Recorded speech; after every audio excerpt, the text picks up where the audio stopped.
What are the best steroids to get huge? Wait, no, that's not it. What is creatine? So is creatine the most overhyped supplement that's ever graced our nutrition stores, supermarkets, and retailers online? If you're anything like me, you're going to want to know exactly what creatine is, what it does, and how it can help you. But first, let's go and actually have a look at some creatine, I reckon.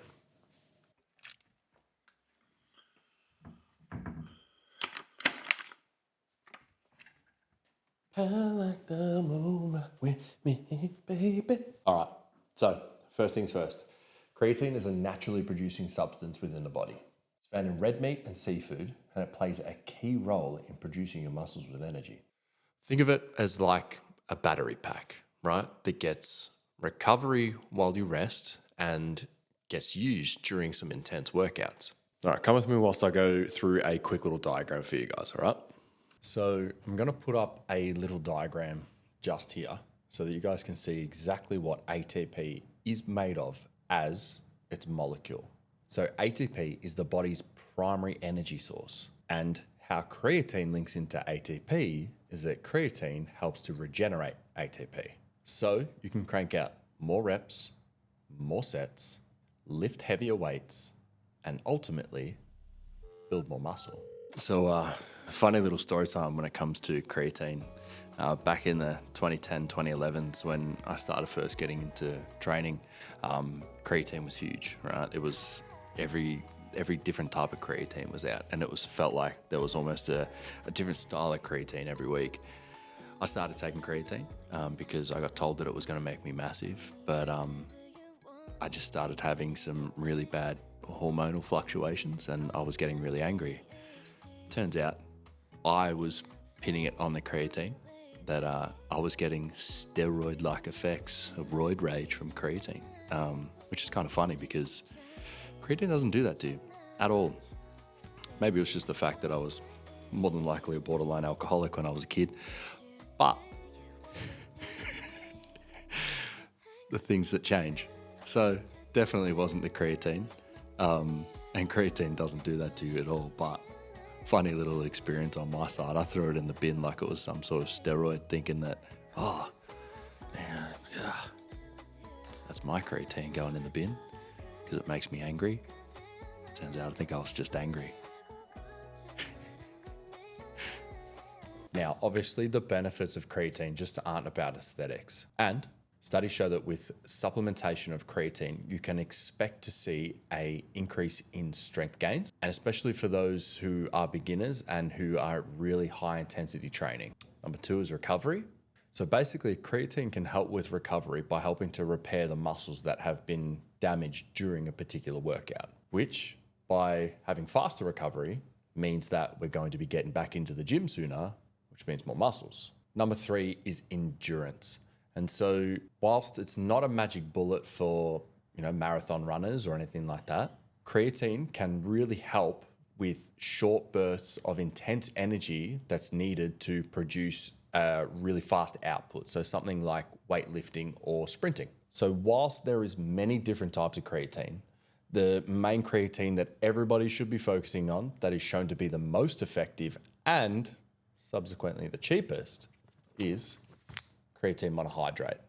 So creatine monohydrate is sort of thought to have a loading phase, but we probably don't need to really think about using a loading phase if we are eating other meat products. People like vegans and vegetarians will probably benefit from a loading phase because they don't eat meat products. So having a big influx of creatine to start to completely saturate the muscles is probably a great idea. But for people who are meat eaters, probably don't need to worry about a loading phase, and just taking a recommended daily dose of anywhere between 3 to 5 grams a day is usually pretty sufficient. And as I said, most of the time, there's creatines out there that are super fancy, that do all sorts of crazy shit that we don't really know about, but generally, creatine monohydrate is the way to go. Another key tip when it comes to creatine is that you need to make sure that you are sufficiently hydrated throughout the day and throughout every single day that you decide to take creatine. Creatine can be a little harsh on the kidneys, so making sure that you're drinking enough water to keep yourself hydrated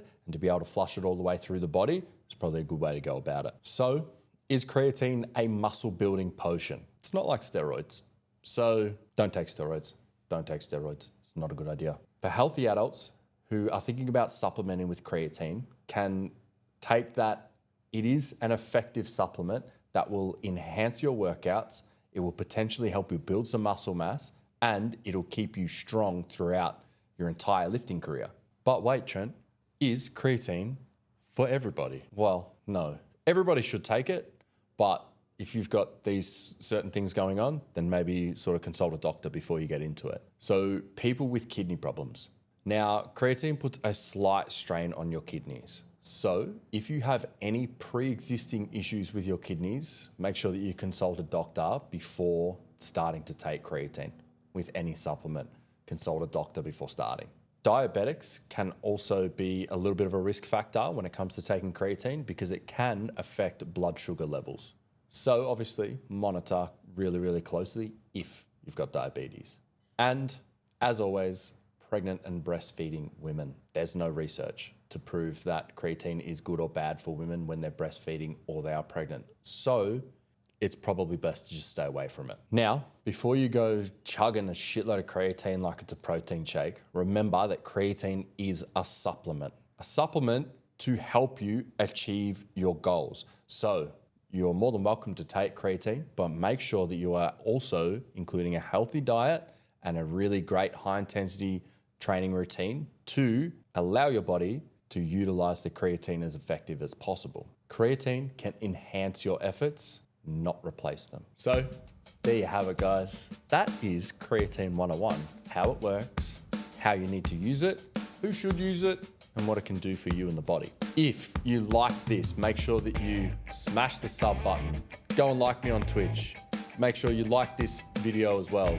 Comment, I'm a massive king or queen if you're a woman. Make sure that you are definitely subscribed. Check the notification bell so that you make sure you get those little notifications that I'm sending out a new video or that I'm streaming. Then you'll be able to get every single video into your face as quick as you can possibly get it. It sounds weird, but anyway. Hope you guys enjoyed this video, and I'll see you in the next one. See ya.